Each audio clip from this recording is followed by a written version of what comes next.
bahay serye! Okay, ito naman yung bubuuin natin ngayon. And ito na siya, kahoy siya. Medyo nag-worry lang ako dito. Hindi ko alam kung ano ba to, nasira ba to? Pero parang ano, meron siyang screwdriver. Ito yung mga screws niya.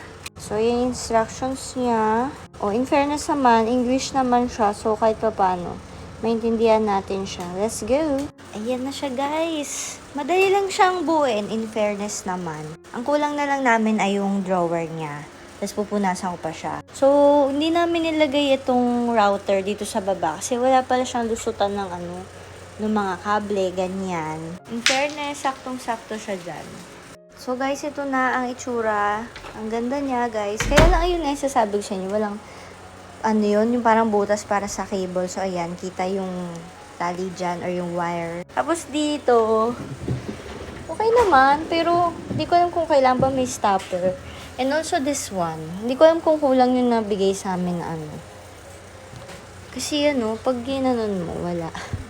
Pero sa ibang videos naman nila, okay naman. Baka kulang lang yung sa amin. Anyway, maganda naman siya. So, like ko siya dyan sa yellow basket kung kailangan yun ng mga nasa corner ng mga cabinet and shelves.